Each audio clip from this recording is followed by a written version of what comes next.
आप सभी का स्वागत है आपके अपने YouTube चैनल इजी मैट्रिक में। और आज मैं लेके आया हूँ परसेंटेज के कुछ जानदार सवाल OBSD यादव बुक के। तो उससे पहले मैं आपको एक बात बताना चाहता हूँ कि अपने यूपी में लॉकडाउन 17 मई तक बढ़ गया है। हाँ, तो कृपया घर पे ही रहिए, क्योंकि बाहर निकलेंगे ना तो पुलिस की लाठियाँ बरसेंगी। तो उन लाठियों से बचने का एक ही उपाय है कि घर पे रहिए, सेफ रहिए, सुरक्षित रहिए, समझे। और अपने आप को, जब तक ये लॉकडाउन चल रहा है ना, अपने आप को झोंक दो अपने काम के प्रति, ताकि कुछ सफलता का कुछ एक नया ही मंजर देखने को मिले। तो इसी राह पे हम लोग चलते हैं। ये देखिएगा पहला सवाल क्या कहता है। बहुत ही हाई लेवल सवाल है। हाँ, क्वेश्चन में बने रहिएगा हमारे साथ, समझ में पूरा आएगा। हाँ, समझ में पक्का आएगा, इस बात की पूरी गारंटी है। तो बस वीडियो में बने रहिएगा हमारे साथ। देखिए आज आपको कैसे समझ में आने वाला है। कहता क्या है, कहता है एक व्यक्ति ने ब्रांड ए की 4 कमीजों और ब्रांड बी की कुछ कमीजों का ऑर्डर दिया। तो क्वेश्चन तो भैया लंबा है। हाँ, तो बिल्कुल धैर्य के साथ बने रहिएगा वीडियो में। और जैसा जैसा क्वेश्चन कहेगा ना, हम लोग काम वैसे ही करेंगे, कुछ अलग से नहीं करना है। पीछे की तरह हमने बार बार कहा है कि जो जो क्वेश्चन बोलेंगे ना, हम लोग काम वैसा ही करेंगे। तो देखिए क्या कहता है। एक व्यक्ति ने ब्रांड ए और ब्रांड बी, 2 ब्रांड है ना, तो हमने भी ले लिए भैया, 2 ब्रांड हो गए।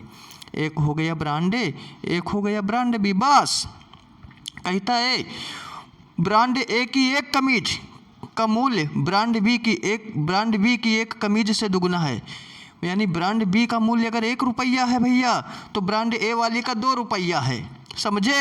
हाँ, कहा है ना क्वेश्चन में कि ब्रांड ए की 1 कमीज का मूल्य ब्रांड बी की 1 कमीज से दुगुना है। तो ये हो गया भैया, अगर बी का 1 रुपया है तो ए का 2 रुपया है। इसमें तो किसी को कोई प्रॉब्लम नहीं है। ये हो गया आपका मूल्य। अब देखिए आगे क्या कहा है। आगे कहता है ब्रांड ए की कमीज का मूल्य ब्रांड बी की कमीज से दुगुना था। और कहा है कि एक व्यक्ति ने ब्रांड ए की 4 कमीजों, सॉरी, पहले उसने कमीजों का ऑर्डर दिया है, ये तो बाद में रेट की बात भाई है। ये देखिएगा, कहा एक व्यक्ति ने ब्रांड ए की 4 कमीजों, समझे। तो भैया ब्रांड ए की 4 कमीज हो गई। हाँ, और कहता है ब्रांड बी की कुछ कमीजों, नहीं पता है, तो बी वाले में मान लिया यक्स। ये हो गया क्या, ये हो गई आपकी संख्या, कितने कितने कमीजें मंगाई गई उनकी हो गई ये संख्या, ठीक है। फिर कहा है ब्रांड ए की 1 कमीज का मूल्य ब्रांड बी की कमीज से दुगुना है। यानी अगर ए का 2 रुपया है तो बी का 1 रुपया है, चाहे ऐसे समझ लो। बी का अगर 1 रुपया है ना, तो ए का 2 रुपया है, क्योंकि दुगुना है। ये बात समझ में आई। ये हो गया आपका रेट, यानी रुपया की बात हो गई, ठीक है।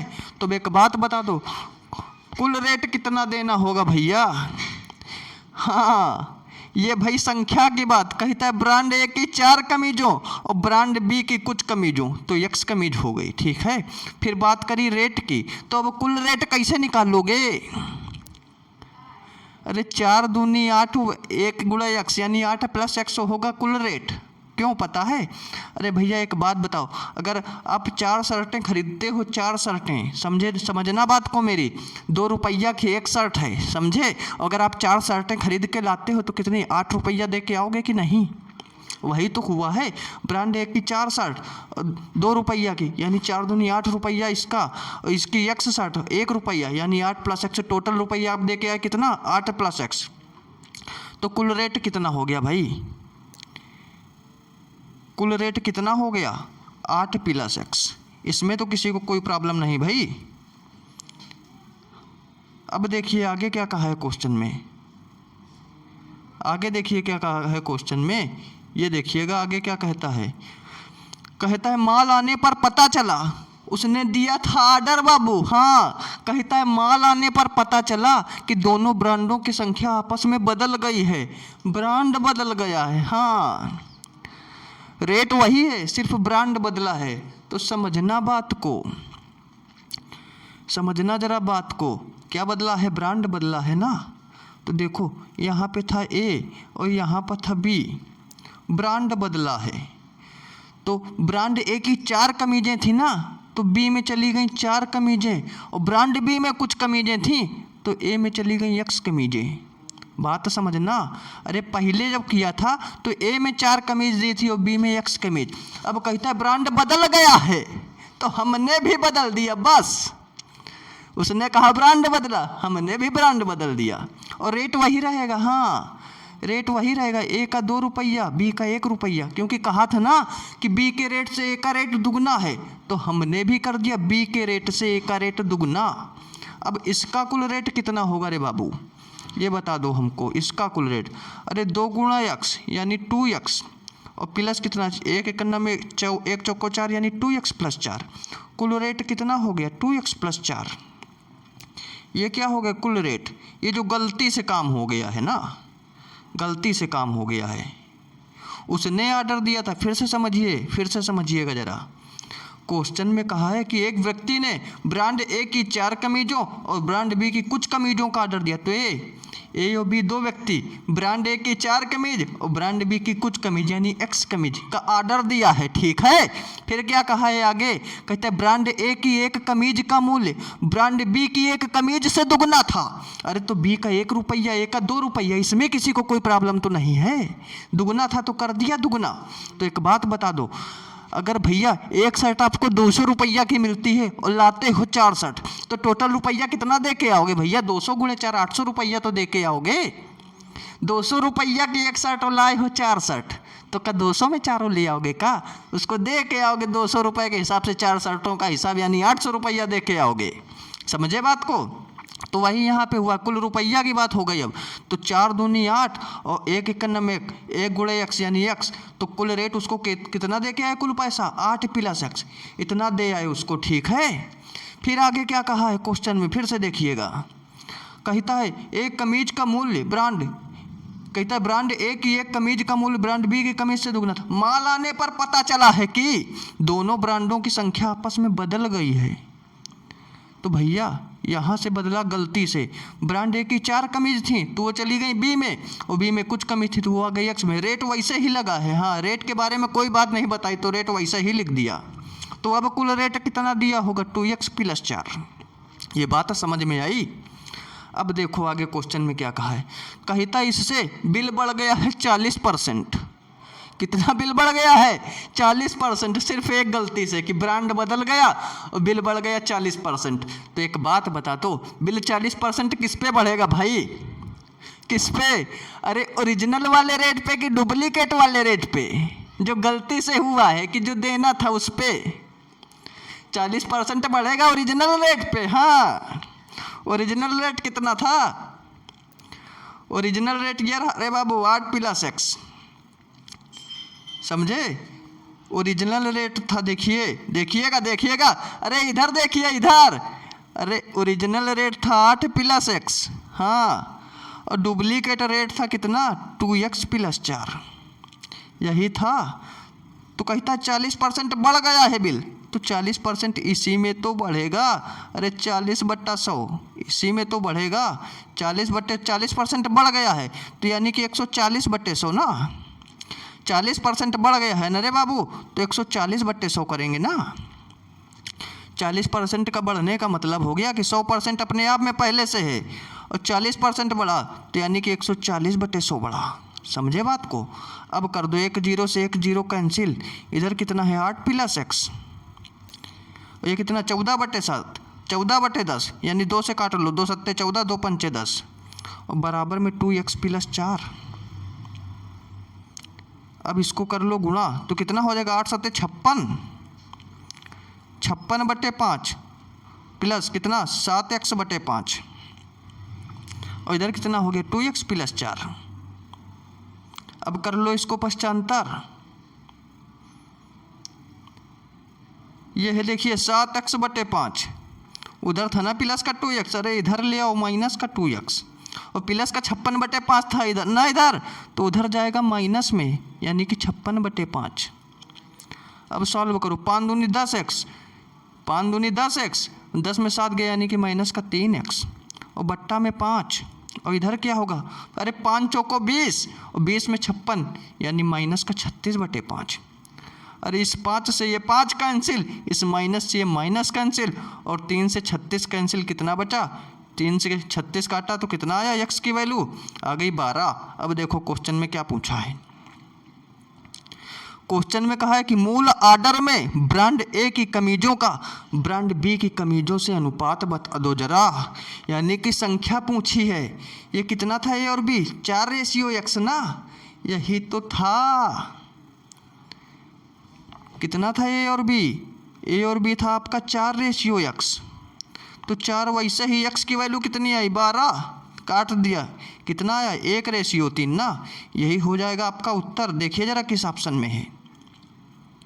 पहला कहता है 1:2, अरे नहीं हो सकता ये रहा आपका 1:3, बाकी तो सब गलत है। समझ गए बात को? आई बात समझ में कि नहीं? और नहीं आई है ना तो फिर से समझाते हैं, बने रहिएगा वीडियो में।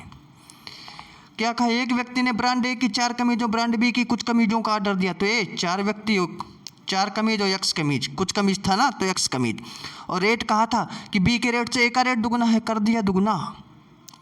कुल रेट कितना आया? 8 + x। फिर गलती से हुआ क्या कि भैया जो ब्रांड ए में 4 कमीज थी वो चली गई बी में, और बी में जो x कमीज थी वो आ गई ए में, तो कुल रेट कितना निकला? 2x + 4।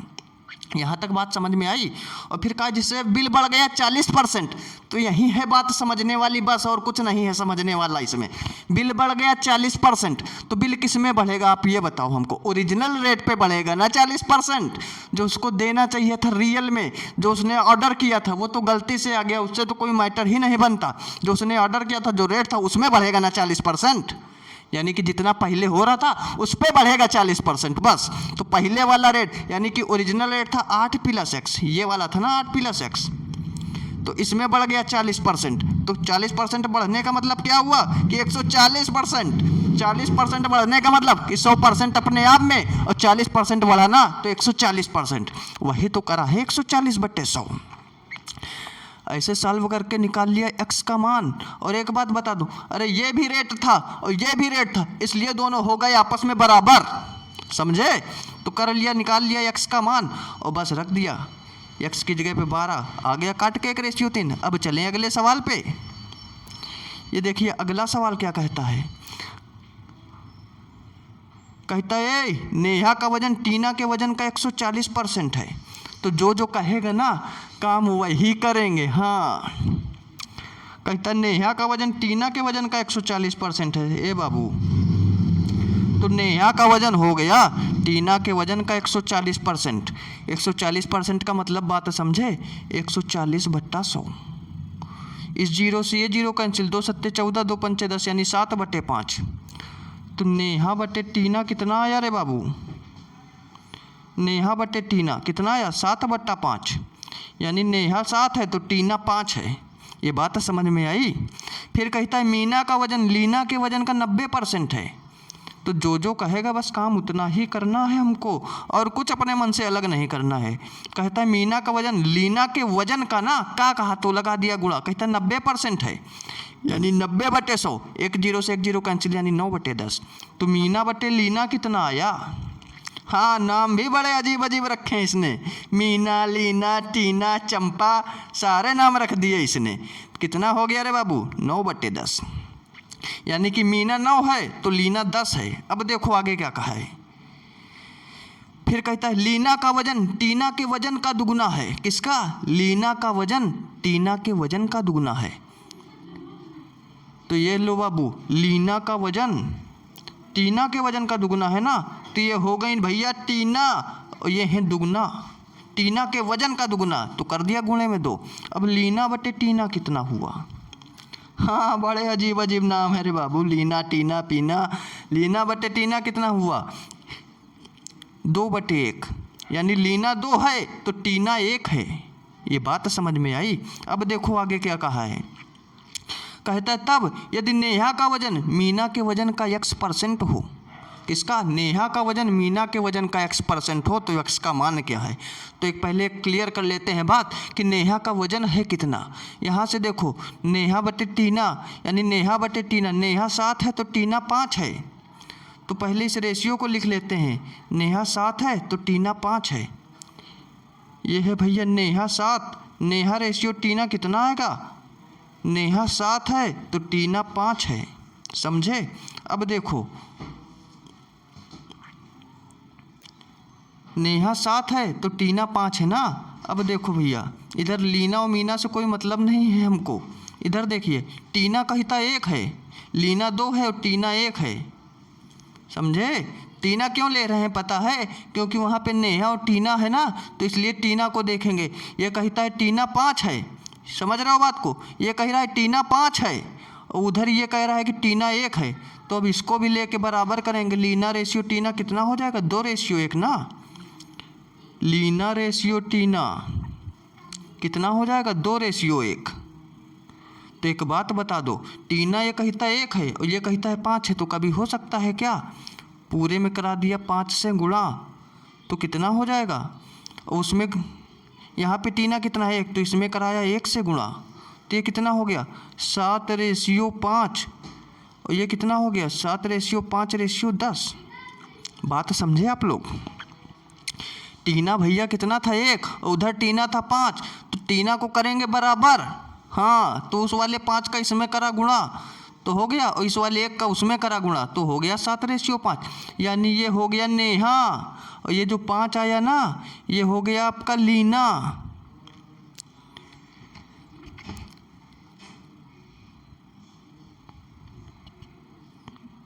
और ये हो गया टीना। नेहा, ये हो गया नेहा, और ये 5 वाला है भैया टीना का। हाँ सॉरी, ये है टीना का, ये है टीना का, और ये हो गया लीना का 10। ये नेहा, ये टीना, ये लीना। अब आगे देखो क्या कहा है। आगे कहा यदि नेहा का वजन मीना के वजन का x% हो तो x का मान है। नेहा का वजन मीना के वजन का x% हो, नेहा का वजन मीना के वजन का x% हो, तो समझना बात को। मीना कितना है? 9। देखना, कहता है नेहा का वजन मीना के वजन का x% हो। इसका मीना के वजन का x%। तो एक बात बता दो, नेहा का वजन कितना निकला? नेहा का वजन ये देखिए, नेहा का वजन रहा आपका 7, नेहा का वजन है 7, और मीना का वजन कितना है? मीना का वजन कितना है? ये है बाबू, मीना का वजन देखो कितना है? 9 है, तो मीना का वजन रख लेंगे 9। मीना का वजन ले लिया कितना? 9, और x% का मतलब x/100। इस 100 का इधर गुणा हो जाएगा तो कितना हो जाएगा? 100 7 700, और ये वाला 9 बट्टे में आ जाएगा, तो x बराबर कितना आ गया? 700/9। तो x की वैल्यू कितनी आ जाएगी? अरे भैया 9 7 63 की 7, हासिल लगे 7, फिर 0 70 हुआ, 9 7 63, फिर बचा 7, यानी 77 सही 7/9। 77 सही 7/9। देखिए जरा किस ऑप्शन में है। ये रहा भैया आपका ऑप्शन बी, बाकी ये सारे गलत हो गए। बात समझ में आई? चलें अगले सवाल पे। ये देखिए अगला सवाल क्या कहता है। कहता है एक आदमी के दैनिक उत्पादन का 33 सही 1/3%। तो एक बात समझना, एक आदमी के दैनिक उत्पादन का, यानी कि ये कोई पहला आदमी रहा होगा, इसके दैनिक उत्पादन का 33 सही 1/3%। 33 सही 1/3% की फ्रैक्शन वैल्यू बता दो जरा, मैं बता दूं। अरे देखिएगा, 33 × 3 99, 99 100/3%, और परसेंट का मतलब बट्टा में 100, तो 100 से 100 कैंसिल, यानी 1/3। समझे बात को? 33 सही 1/3% की फ्रैक्शन वैल्यू कितनी आई? 1/3। दिखाते हैं कैसे, अच्छा देखिएगा। अरे भैया 33 सही 1/3 था ना, तो इसको 100/3 लिख सकते हैं, और परसेंट में था तो परसेंट का मतलब बट्टा में 100, तो इस 100 से ये 100 कैंसिल, तो आया ना 1/3, वही तो लिख दिया है डायरेक्ट, हटा दें इसको। कहता दूसरे आदमी के दैनिक उत्पादन के, अरे ये हो गया दूसरा आदमी, इसके दैनिक उत्पादन के 50% के बराबर है, तो 50% की फ्रैक्शन वैल्यू 50/100, यानी काट के 1/2। कहता है बराबर है, तो कर दिया बराबर। तो पहले आदमी और दूसरे आदमी का रेशियो कितना आ जाएगा? निकाल लो जरा। पहले आदमी और बटे दूसरे आदमी का रेशियो कितना आ गया? अरे 3/2 आया ना भाई। कैसे? देखिएगा इधर, इस वाले 3 का ये इधर चल, ये वाला 2 जो इधर था इसको खींच के लाएंगे इधर बट्टा में। समझना बात को, ये वाला 2 इसके बट्टे में आया, तो ये वाला 3 उधर चला गया, तो 3/2 ऐसे हुआ। समझे बात को। तो कहा क्या है, कहता यदि दूसरा आदमी, ये देखो ये वाली बात पकड़नी है अपने को। हाँ हाँ, कहता यदि दूसरा आदमी प्रतिदिन 1500 पेंच बनाता है तो पेंच बनाने में पहले आदमी का उत्पादन कितना है। बात तो समझे, दूसरे आदमी का डाटा दिया है। हाँ, दूसरे आदमी का डाटा दिया है और पहले आदमी का पूछा है, तो नहीं कर पाओगे। कहा है, कहता दूसरा आदमी 1500 पेंच बनाता है। तो एक बात दिखाते हैं आपको, ये रहा बाबू दूसरा आदमी, और दूसरा आदमी अपने हिसाब से कितना पेंच बनाता है। पहला बनाता है 3 तो दूसरा बनाता है 2, और क्वेश्चन कहता है कि दूसरा आदमी बनाता है 1500 पेंच और अपने हिसाब से बनाता है 2, तो रेशियो 1 की वैल्यू कितनी आ गई। 2 से 1500 को काटो, कितना आया, 750। यही तो आया। और क्वेश्चन कहता है पहले आदमी का उत्पादन बता दो जरा। तो पहले आदमी का उत्पादन है 3, अपने हिसाब से है 3, और रेशियो 1 की वैल्यू आई 750, यानी 3 गुणे 750 कितना आ गया, 3 0 0 3 पठी 15 और 3 सते 21 1 22, यानी 2250। समझे बात को। अरे नहीं समझे, अब समझाते हैं। हाँ, कहता था कि दूसरा आदमी बनाता है 1500 पेंच तो अपने हिसाब से ये बनाता था 2 और रियल में बनाता है 1500, तो रेशियो 1 की वैल्यू नहीं निकाली 750 भाई। रेशियो 1 की वैल्यू निकली 750। और कहता था पहले आदमी का उत्पादन बता दो, तो पहला आदमी बनाता था रेशियो में 3 पेंच बनाता था, रेशियो 1 की वैल्यू आई है 750, तो यानी कि इसका कुल उत्पादन पता है क्या होगा। अरे 3 गुणे 750, क्योंकि रेशियो 1 की वैल्यू आई है 3 और हमें निकालनी है रेशियो 3 की, तो यानी कि 3 गुणे 750 आ गया ना 2250। देखिए जरा किस ऑप्शन में है। पहला कहता है 2000 है, क्या है 2000 बताइए आप लोग। अरे नहीं है। दूसरा कहता है 2250 तो होगा, हाँ है, मान ली बात, यही हो गया आपका राइट आंसर। और ये सब तो पूरे हो गए गलत। आई बात समझ में। अगर आपको मेरी समझाई हुई बात दिल तक गई है ना, आपके दिमाग में गई है, तो वीडियो को लाइक और चैनल को सब्सक्राइब करके ज़रूर जाइएगा। अब मिलेंगे नेक्स्ट वीडियो में। जय हिंद। और परसेंटेज हुआ यहाँ से ख़त्म, आगे पढ़ाने वाले हैं प्रॉफिट लॉस, तो बने रहिएगा।